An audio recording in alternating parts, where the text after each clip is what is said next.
Olá, telespectador do OAB na TV, o programa da Ordem dos Advogados do Brasil, 8ª subseção Piracicaba. No Brasil, ocorre um acidente de trânsito a cada 30 segundos. Segundo estatísticas, foram 40.610 mortes somente no ano de 2010. Com base nesses números, a Organização Mundial da Saúde, a OMS, classificou o Brasil como o 5º país no mundo em mortes no trânsito. Além do aspecto mais grave, que é a morte, o acidente de trânsito afeta diretamente o cidadão com a incapacitação física, perdas materiais, podendo provocar sérios comprometimentos de cunho psicológico, muitas vezes de difícil superação. E para falar sobre o seguro obrigatório DPVAT, convidamos hoje o Dr. Paulo Sérgio Fusaro. É advogado atuante na área civil criminal, especialista na área voltado a seguro obrigatório DPVAT. Como vai, Dr. Paulo? É um prazer tê-lo aqui em nosso programa e quero que o senhor sinta-se à vontade aqui em nosso estúdio. Doutor Edenilton, o prazer é todo meu, agradeço pelo convite. Quero saudar a todos os amigos, colegas advogados, na presença da pessoa do Dr. Assarice, o nosso presidente da subseção local, e venho aqui para me reportar aos senhores, a esclarecer as dúvidas referentes ao seguro DPVAT, o seguro obrigatório, que pouca gente conhece. Então, nesse sentido aí, estou me colocando à disposição para esclarecer tudo que for necessário. Dr. Paulo, começando o nosso bate-papo, gostaria que o senhor falasse aos nossos telespectadores os aspectos históricos do DPVAT e também dissesse o que é o seguro DPVAT. O seguro obrigatório, tecnicamente é o nome correto dele, conhecido como DPVAT, é um seguro que ampara, é um seguro garantidor das pessoas que sofrem danos pessoais em acidentes automobilísticos de via terrestre. A década de 70 foi onde realmente ficou difundido em nosso país esse instituto, mas é uma situação que já vem na nossa história da humanidade há muito tempo antes de Cristo. Diz a história que séculos antes do nascimento de Cristo, no deserto, a travessia de camelos era se dada pelos cameleiros.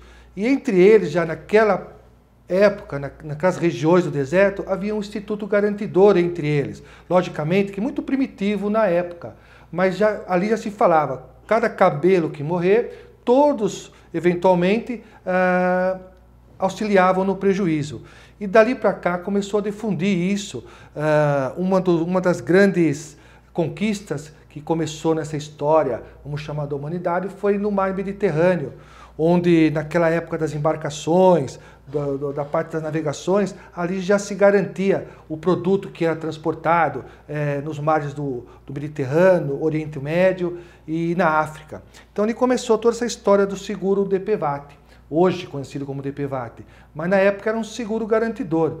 Isso aí atravessou as épocas, as fases, passou pela Europa, e foi ganhando fatores no tempo e chegou aos Estados Unidos, onde começou o valor realce disso saiu dos Estados Unidos. Foi no estado de Massachusetts que começou a ser praticamente estudada essa questão. Depois foi para a Europa e chegou no Brasil.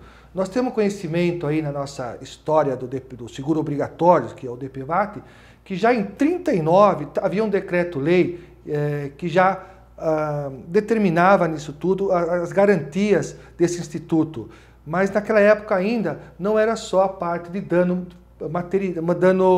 corporal, estava incluído nisso tudo o dano material. E logo depois, na sequência, com o aumento das cidades, as pessoas foram evoluindo, e nessa evolução criou-se o decreto 76, em 66. O 73 foi em 21 de 11 de 1966, praticamente.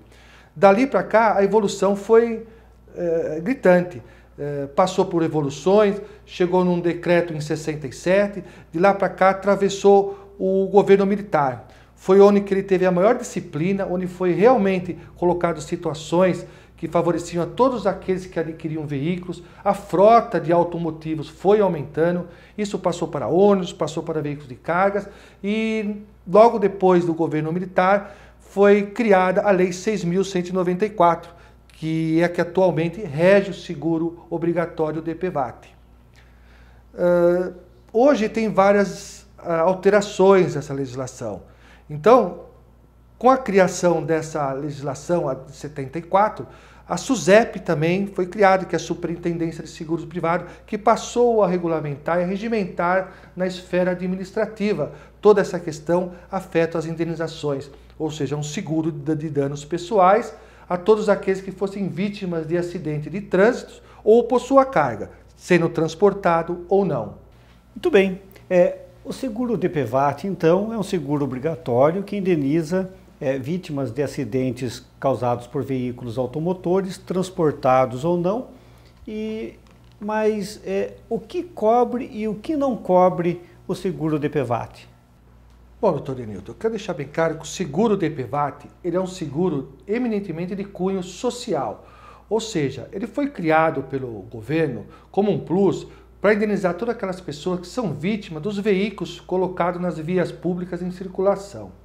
O seguro DPVAT, por sua vez, ele cobre morte, invalidez permanente e despesas médicas ou suplementares. Então, essas definições aí são a característica maior do seguro DPVAT. Ele teve algumas alterações que eu vou me reportar a seguinte, mas, a princípio, com a criação dessa legislação, ele passou a indenizar as pessoas por morte, invalidez permanente e despesas médicas hospitalares, reembolso, né? E suplementares. Bom, referente ainda reportando ao seguro, não há coberturas para alguns segmentos de prejuízos. Nós podemos citar, por exemplo, os danos materiais, colisão, roubos de veículo, qualquer dano material que fique afeto ao automóvel não está incluído no seguro obrigatório DPVAT. Inclusive, se a pessoa viajar para o exterior, nas fronteiras do Brasil, também não está coberto o veículo nesses locais, que são fora do território nacional. Também qualquer tipo de situação imposta aos condutores, como multas, apreensões de veículo, decorrente dessas circunstâncias que envolve até às vezes um acidente de trânsito, essas não estão asseguradas. O seguro obrigatório não responde nessas circunstâncias. Porém, que fique bem claro que é só dano físico-corpóreo. Tá? Pode ser resultante da morte, como eu falei, a invalidez permanente, que a legislação atual hoje ela classifica em invalidez totais ou parciais, e o reembolso pelas despesas médicas hospitalares e suplementares. Ou seja, o cidadão que teve despesa no seu tratamento, ele formaliza a documentação necessária, notas fiscais, encaminha ao procedimento administrativo, que fique bem claro que ele pode fazer tanto a parte do seguro por morte, como as invalidez ou o reembolso, ele pode se dirigir diretamente a essas empresas conveniadas com seguro obrigatório. Anteriormente era a FENASEG, hoje essa gestão é pela seguradora líder do consórcio de seguros DPVAT. É ela que gerencia toda essa questão ligada ao seguro obrigatório, instalada no Rio de Janeiro, essa empresa. Doutor Paulo, o seguro deve estar pago para o recebimento da indenização e quem são os beneficiários? Bom, com relação ao seguro DPVAT e seu adimplemento, o seu pagamento em relação ao licenciamento do veículo, isso é uma coisa já taxativa. O veículo ele é licenciado conforme o final de placa. A pessoa deve ficar muito atenta pelo seguinte, não é esse o critério de avaliação pela empresa do seguro DPVAT. O seguro tem que ser pago na parcela do IPVA. E esse seguro não pode ser parcelado. Em decorrência de acidente de trânsito, exemplo, falece o condutor. Ele é casado, metade vai para o cônjuge e a outra metade vai para os seus herdeiros legais. E assim sucessivamente, conforme a disposição de quem é o acidentado ou não. No caso da invalidez permanente, o seguro é levado para a própria vítima, conforme a classificação de sua lesão. E assim também nos seguros na questão relativa às despesas médico-hospitalares ou suplementares. Bom, vejamos na hipótese que o seguro não esteja pago. Nem por isso as vítimas deixarão de ser indenizadas pela essa espécie de seguro.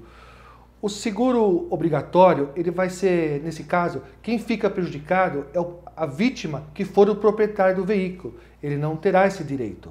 Porém, todos os ocupantes, seja que número for, individualmente, todos serão indenizados pelo valor em vigência. Ainda que ocorra um atropelamento, o veículo não seja localizado, o seguro obrigatório é liquidado em favor dessa vítima. E ainda que ocorra qualquer das circunstâncias que atropele pessoas, bate outro carro, individualmente cada um receberá essa importância segurada.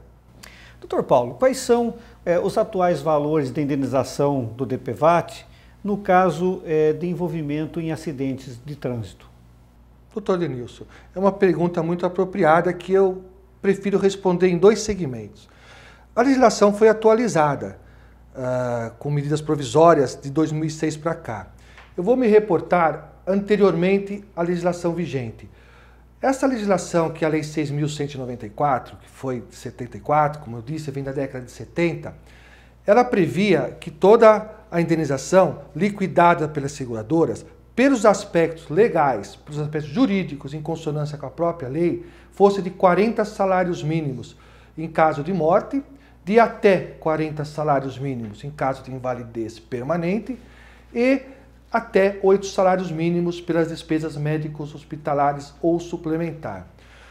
Ocorre, doutor Denilson, que posteriormente entrou em vigência a lei decorrente da medida provisória 340, essa medida provisória veio de 29/12/2006. Essa medida provisória foi convertida na Lei 11.482, que entrou em vigor em 2007, em 31 de maio de 2007, salvo engano. A partir daí, o seguro obrigatório passou a ser um valor fixo de morte até de R$ 13.500, por invalidez até R$ 13.500 e pelas despesas médico-hospitalares ou suplementares até R$ 2.700. Vejamos aí que houve uma significante diferença. A legislação mudou, o legislador aplicou um valor fixo, anteriormente era em salários mínimos. Tá? Os salários mínimos ele é visto como índice da indenização, não da correção. Muitos alegam da inconstitucionalidade da aplicação dos salários mínimos, pois ele era legal e continua sendo legal em casos sub júdice que eles eram da vigência da lei anterior.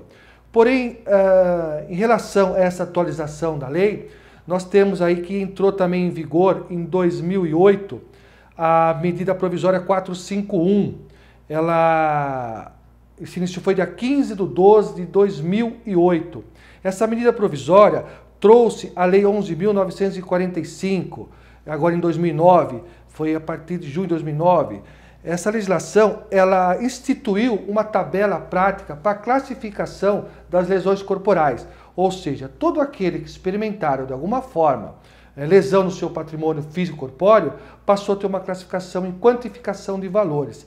Porque antigamente eles utilizavam a própria tabela da SUSEP. Isso foi motivo de muita discussão judicial, ainda é, só que hoje é aplicada a tabela, ela é o anexo do artigo 3º, que ela classifica em validez parciais, totais, e disso nós tiramos os parâmetros, onde a perícia feita pelo IML, a rigor pelo IML, conforme diz o artigo 5º, no parágrafo 5º, o próprio perito classificaria a quantidade, a extensão, a percentagem dessa lesão. Então fica essa situação condicionada à anterior à medida provisória de 2006 e posterior. São valores distintos, que é palco de muita discussão judicial, vem ganhando contorno jurídico na esfera do fórum local, inclusive, eu advogo, e os tribunais do país todos estão decidindo muitas questões afetam o seguro obrigatório de DPVAT. Por que isso? Porque muitas dessas ações a parte acaba verificando que foi pago em valor menor do que o que recebeu na esfera administrativa. E para se socorrer só através da tutela jurisdicional, ou seja, uma decisão judicial pode mudar essa situação. Ok, Dr. Paulo, e qual o prazo para requerimento e recebimento da indenização do DPVAT? Com referência a requerer a indenização, seja pela morte ou pela invalidez permanente, ou mesmo pelo reembolso, nós temos aí um marco que é a partir do Código Civil de 2002, que em decorrência disso ele tem 3 anos para requerer a indenização. Nós abrimos um parênteses aí também para informar que a respeito da invalidez permanente tem uma súmula do STJ que ampara que toda pessoa para pleitear a indenização pela invalidez permanente, ela necessita ter conhecimento inequívoco da data que ela teve conhecimento dessa invalidez. É a partir daí, então, que começa a fluir o prazo prescricional. Por que eu estou abrindo essa janela? Porque tem muitas pessoas que dão entrada no procedimento administrativo e esse procedimento é indenizado e é um valor que a pessoa começa a entender que ele é insignificante perto da sequela experimentada. E ela toma conhecimento que algumas pessoas com a mesma situação tiveram um benefício maior. Por quê? Porque essa doença ou lesão ou a sequela permanente acaba evoluindo no tempo, seja ela um trauma crânioencefálico, problema de coluna, psicológico, pessoas que podem ter convulsões com o passar do tempo. Então, ela dá entrada no requerimento e isso lhe é negado porque diz que já prescreveu, já passou do tempo. Ou seja, ele caducou na linguagem popular. E quando, na verdade, prevalecer nos nossos contornos jurídicos, não é bem assim avaliada a questão, porque não incidiu nessa situação a chamada prescrição, ou seja, não caducou o direito do beneficiário. Então ele pode, se não conseguir através do procedimento administrativo, buscar através do amparo judicial o direito a ser ressarcido no limite da sua indenização e conforme com o valor vigente à época. Muito bem, Dr. Paulo. Vamos a um pequeno intervalo e voltamos daqui a pouco. O programa OAB na TV Piracicaba tem o apoio cultural da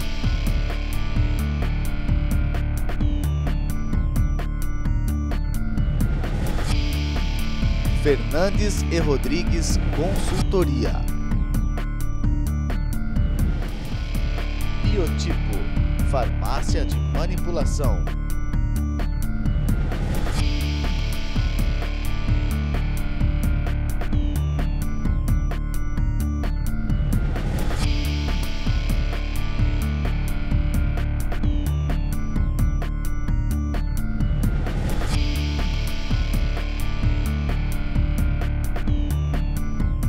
e Lobão, clínica veterinária e centro de estudos avançados em homeopatia.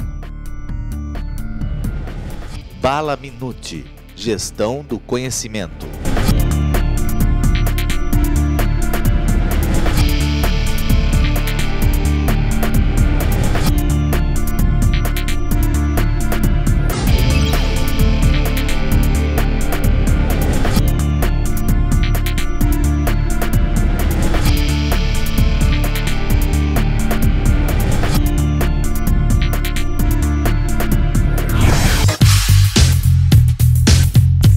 Olá, é um prazer imenso retornar para vocês hoje. Vamos falar de homeopatia veterinária.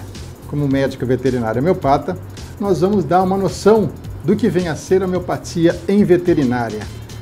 Nós sabemos que a maioria das doenças são causadas de origem emocional, tanto para o ser humano quanto para os animais.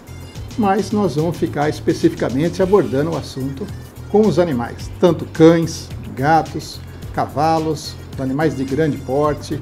São problemas emocionais que vão somatizando e vão apresentando fisicamente ou mentalmente uma alteração. E a homeopatia tem a função de restabelecer a cura do paciente através da energia. E existem vários aspectos, tanto físicos e emocionais, que a homeopatia responde muito bem. No caso de convulsão, por exemplo, os animais que apresentam quadros de convulsão, muitas vezes são de origem emocionais. A homeopatia vai fazer com que ocorra esse equilíbrio e esse equilíbrio vai restabelecer a cura desse paciente. Problemas como diabetes, outros problemas de comportamento também são de causa da homeopatia. Animais com ciúme, animais que gostam de fugir da sua residência, animais hiperativos, são tratamentos que a gente consegue o restabelecimento da cura desse paciente através da homeopatia. E nós temos a certeza de que a homeopatia ela vai buscar sempre a causa, não vai tratar apenas o sintoma que esses animais estão apresentando, e sim vai buscar a cura através da causa dessa doença. Por isso que a consulta de homeopatia demora um pouco mais tempo, 2 horas e meia, mais ou menos, até 3 horas, que a gente consegue tentar conhecer o máximo possível o seu animal para aí sim medicá-lo. E a gente vai conseguir a cura total e buscar a cura total desse paciente. A homeopatia é uma medicina alternativa, reconhecida, e você vai surpreender com seus resultados. Maiores esclarecimentos, estou à sua disposição. Até breve. Santa Casa Saúde, o plano que está há 20 anos com você. Sua segurança quando você mais precisa. Sua confiança, mais qualidade de vida. Santa Casa Saúde, o plano com maior estrutura física da região e retaguarda em urgência e emergência. Santa Casa Saúde, sua vida, nosso compromisso.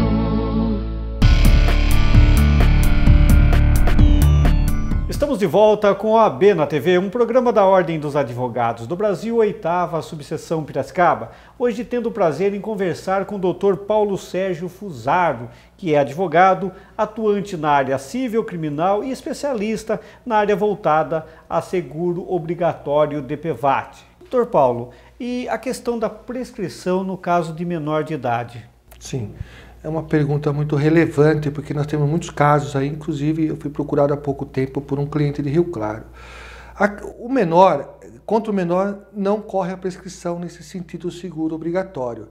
Então, enquanto que ele tiver na menoridade, ele pode buscar a indenização devida, geralmente através da tutela jurisdicional, que tem sido abordada nesse sentido, porque houve casos que a recusa na parte administrativa. Até em questão do fator temporal aí, já não se aceitam mais a documentação, ou são documentação que não se localiza mais, boletins de ocorrência, que no arquivo já não se localiza. Então, via de regra, o judiciário tem aceitado esses processos dentro da legitimidade, dentro da parte de competência, tudo, e nós temos tido algum êxito nesse sentido em algumas ações já. E no caso de uma mulher grávida envolvida num acidente de trânsito que perde o bebê, esse nascituro tem direito à indenização do seguro DPVAT? Bem, em razão dessa questão, eu respondo o seguinte: a vida que for interrompida extrauterina em decorrência do dano pessoal dessa espécie de seguro, a legislação prevê a indenização. Porque o Código Civil ele é muito rigoroso na questão da personalidade civil, mas nessa esfera aí, realmente ela tem direito à indenização. Inclusive, nesse sentido, tem julgados do STJ. Doutor Paulo, infelizmente o nosso tempo está acabando, mas eu gostaria que o senhor deixasse mais algumas informações preciosas aos nossos telespectadores a respeito do seguro DPVAT. Bom, em objetiva análise dessa questão, eu posso dizer que essas pessoas que sofrem acidentes relacionados com veículos, acidentes de trânsito de modo geral, eles devem se atentar que muitas vezes a mídia não divulga todas essas questões. É pouco conhecimento realmente sobre isso, mas eu diria que queda de carroceria, explosão de pneu, acidentes com máquinas agrícolas, tratores, tudo isso aí tem abrangência na legislação. Eu chamo a atenção de uma forma especial, o que vem ganhando nossos estudos, nossos contornos jurídicos, como eu disse, é especial atenção aos valores indenizados. Tem dúvida, tem que buscar a legislação, tem que verificar a respeito de tudo isso daí, quanto aos valores pagos, a extensão da sequela, é onde as pessoas estão tendo mais prejuízos em decorrência do seguro. Como eu disse, é um seguro social, ele foi criado para esta finalidade e todos têm direito, independente de culpa ou não. Não se discute a culpa. Ocorreu o dano, já tem direito ao seguro. Basta comprovar o que nós chamamos de relação, nexo de causalidade. Dano, acidente, envolveu o veículo, já tem direito. Não importa se tem culpa, se não tem culpa, está alcoolizado, não está alcoolizado. Este seguro não se refere à culpa. Basta ocorrer dano. Ocorreu dano, tem direito ao seguro obrigatório DPVAT. E para o requerimento da indenização do seguro DPVAT, necessita-se da contratação de um escritório especializado ou mesmo de um advogado? Referente a como a pessoa buscar o seu direito, não há necessidade de nenhum advogado e nenhuma empresa especializada. A pessoa pode formalizar os requerimentos, a documentação consistente em boletim de ocorrência, laudo do Instituto Médico Legal, em caso de morte o exame necroscópico, né, ou óbito, e mais alguns documentos exigíveis na esfera administrativa, e dar entrada naturalmente através das seguradoras conveniadas ou a própria seguradora líder. Só ganharia, como eu digo, maior complexidade que ele precisaria de um advogado que conhece a matéria, em caso que ele sentir algum prejuízo ou lhe for negado o seguro sem justa causa. Aí deve procurar um advogado e ingressar com a ação competente aí, ou mesmo uma revisional. Como eu disse, ele recebe um certo valor decorrente da invalidez, ou permanente total ou parcial, e ele consegue uma avaliação de que isso é diferente daquilo que foi recebido. Então, ele deve buscar os meios judiciais adequados e pedir uma revisional para esse valor ser compatível com a lesão que ele está experimentando. Muito bem, Dr. Paulo, eu quero agradecer a sua participação aqui no OAB na TV. Já fazia muito tempo que nós estávamos o aguardando, né, mas devido aos seus compromissos, mas hoje eu acredito que os nossos telespectadores gostaram da sua participação. Muito obrigado. Bom, eu quero agradecer, foi uma satisfação estar presente no seu programa, onde renomados valores jurídicos já estiveram presentes aqui, advogados, né, e eu fico muito satisfeito pelo convite. Estou à disposição, esclarecer qualquer dúvida, da eventualidade eu precisar de algum esclarecimento mesmo, estou à disposição. E chegamos ao final do nosso programa. Quero agradecer você, telespectador, que esteve até agora conosco, agradecer aos nossos apoiadores culturais, sem os quais não teríamos este programa, e dizer que você também pode participar, enviando críticas e sugestões para oabnatv_piracicaba, @edeniltonsalvador.adv.br. Até o nosso próximo programa, se assim o bom Deus permitir.